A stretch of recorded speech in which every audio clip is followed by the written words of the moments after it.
Bakit nga ba may mga babaeng maganda pero tanga? Kung may partner kang maganda pero tatanga-tanga, isa lang ibig sabihin niyan. Ginawang maganda yan ng Diyos para magustuhan mo. At ginawa naman siyang tanga para magustuhan ka. Ate, single ka po ba? Oo, bakit? Babaho siguro manimo. O diba, lumayas na ako dito. Hindi lumayas na! Wala mang pagkain. Layas! Puro ka na lang, Ilyas dyan. Wala ka nang nalutong pagkain. Alis na lang ako. Putik. Kuya, halatang single ka, no? Hindi ah. Ibang klase Bakit ah. namin sinabing single ako? Tuyo na lang kasi kinakain mo eh. Di bakit ikaw may jowa, pero tuyo na yan? Babe, Hmm. yun mo yung asawa niya, oh. Kinikiss niya bago pumunta sa work. Ang bagay, ibang klase. Ba't di mo gawin yan? Paano ko naman gagawin yun eh? Hindi ko nga kilala yan. Oh, asan na pinabibili ko itlog? Oo. Ito, bumili na akong dalawang yahin. Ano ba yan? Nasabi ko itlog at lulutuin ko ngayon. Sabi kasi nang titinda ng itlog na roto eh. Ba't kailan ba gagamitin? Ngayon, lulutuin ko. Hindi mo naman sinabi? Oh. Ba't ka tumitingin sa ibang babae? Sinasampal ko. Ba't mo sinasampal na? Ano ba yan? Bakit matanda na kayo? Ginaganti yung bata.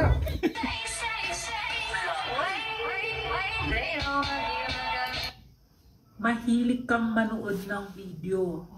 Tinatapos mo pa. Pero hindi ka naman nagbakas. Ganon. Oh, ginagabi ka na naman. Saan-saan ka naman pupunta? Sino naman kasama mo? Ano ba? Dinadaan mo naman ako sa pahalik-halik mo? Saan-saan ka nagsusuot? Ano yan? Ha? Masarap ka na Guys, pag hindi ka madamot, mas maraming blessing na babalik sa'yo. Kasi hindi ka aangat pag ikaw lang mag-isa. Ganon. Uy, Mari. Ang ganda ng bulaklak mo ah. Siyempre, araw-araw kong dinidiligan. Araw-araw mo dinidiligan? Oo. Kulay pink, no? Oo, bakit? Sa asawa ko kasi kulay itim eh. Oo, kulay itim nga. Oo, kasi hindi niya dinidiligan. Ha? Hindi niya dinidiligan. Hindi nadidiligan. Oo, siyempre dinidiligan. Yung bulaklak mo ba, lagi mong dinidiligan yan? Oo, hindi naman ko like siya, diba? Okay. Sige, sabihin ko sa asawa ko. Gamay pa ba imong balay? 500 followers ka pa. Ilapag diri sa ubos kay daghan gahulat sa imo. Pare. Mare, hindi ba si pare? Video ka ba na? Ayaw ko sana uminom eh. Tayo na lang dalawa ka tulad. Di tayo sa kwarto. Dito inom. Oo, humiga ka muna. Anak. Lollipop pa lang naroon ako. Oo, ayun. Pulutan.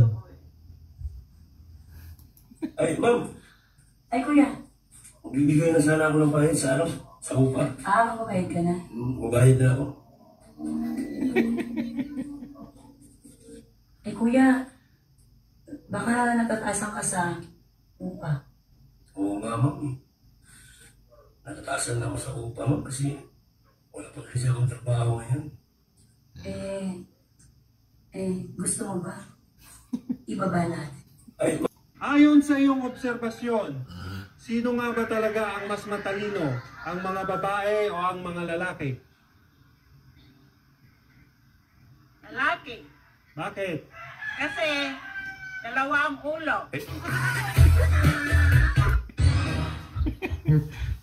Pabilang lang muna kami doon sa kanto. Oo, sige. Walang problema. Papayag ka agad? Oo.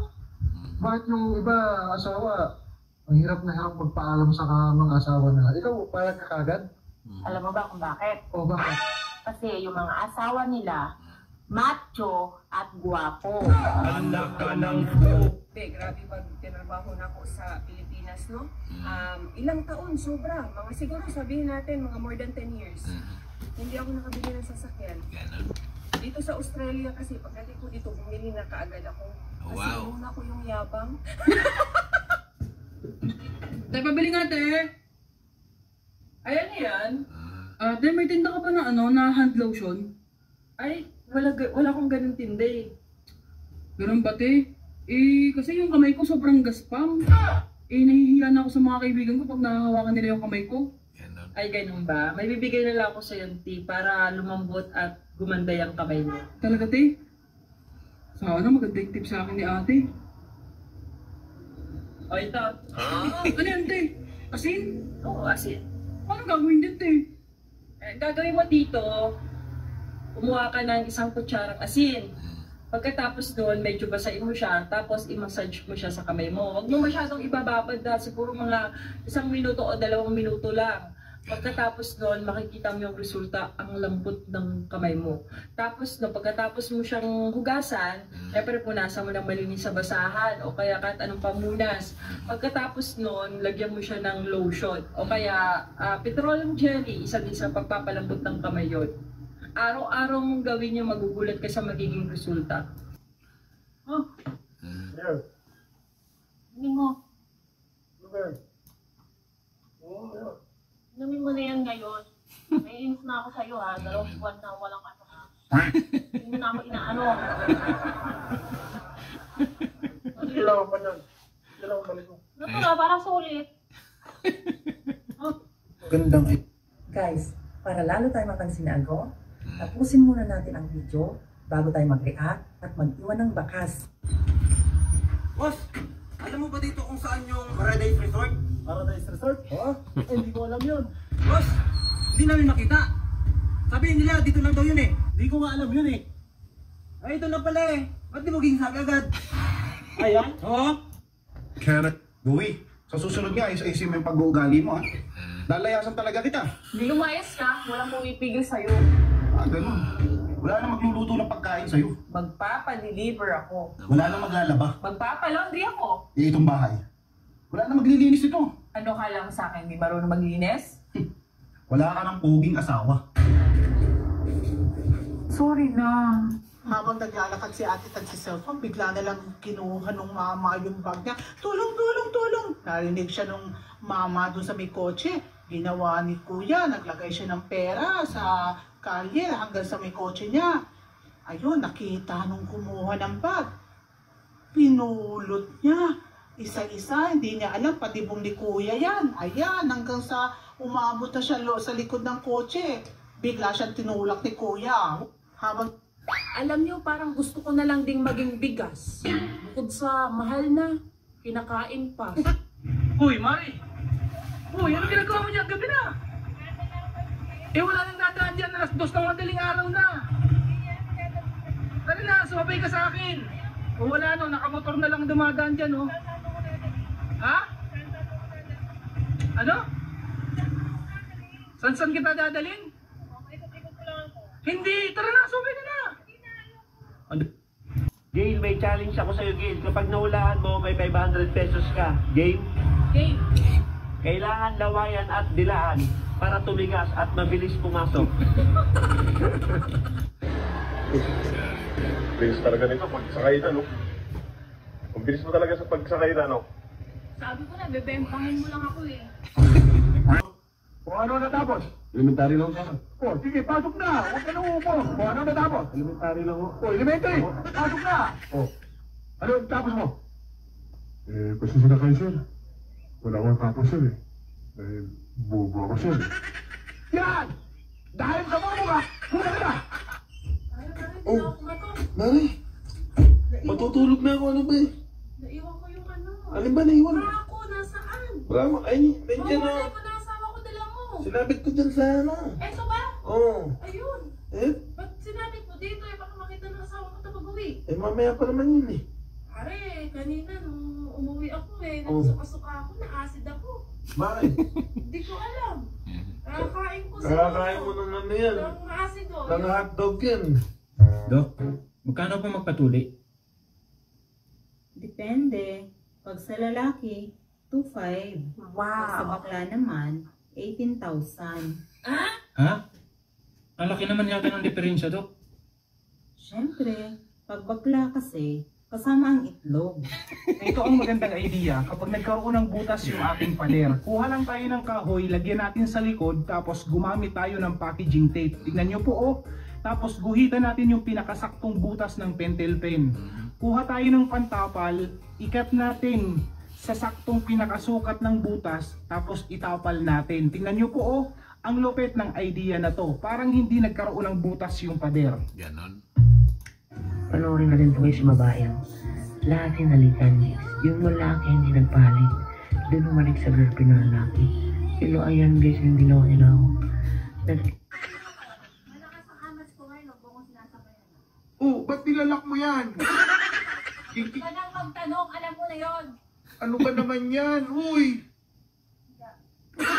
Sabi ko na nga, Pi. Kapag natiis. Pare, tara nga. Bakit ba? Sundan mo ako dito. Ano naman ba yan, Mari? Pasok ka, umiga ka dyan. Umiga ka. Ano ba yan? Oh, nilalak mo ba yan? Umiga ka, nalako talaga yan. Oh, binuksan mo ba yan? Ito na natin pag-usapan. Pag-uusapan tayo. Kailangan sa kama, we. Itong si ate ay gumawa. Uy, ano to? Oh, ano kaya yung lalabas na yan? Para saan yan? Kaya yung pang ano sa toilet? Steel wire? Hindi ba yun? Baka ibang kalahasi, yan yata yun. O kaya, tingnan natin kung anong mangyayari. Ganyan pala. Uy. Sawa. Sawa. Ganda ng panaginip ko. Ano yun? Nasa Amerika daw ako, saya-saya ko daw doon. Oh, talaga? Oo. Eh ikaw, panaginip ka ba? Oo, meron. Ano? Maganda yung panaginip ko. May kasama rin akong dalawang babae. Siyempre ako yung isa doon. Siyempre hindi. Nasa Amerika ka, di ba? Mga kababayan ko, kahit ano man kalaki ng pera mo, kahit anong pakalawak ng lupain mo, kahit anong karami kayaman mo dito sa lupain, sa lupain, katong mundo. Pansinin nyo mga idol, itong tubig, umaalon-alon. Sa sobrang lakas ng lindol, 7.7 magnitude. Kunwari, kayo naman kami papaya. Hindi ako mga kumari, tamang-tama ako'y mabait ngayon. Kuha na kayo, hanap pa nung ito. Kahit ilan ang kuhanin nyo, pwede. Sige, dyan muna kayo. Ay, naku! Ay, may bantay naman kunwari! Oo, mahal. For 1,000 pesos, sagutin mo ang tanong ko. Sige. Paano bumili ng toothbrush ang putol ang kamay? Eh di, pabili mo ng toothbrush kasi putulong mo yung kamay nun eh. Ang galing ah.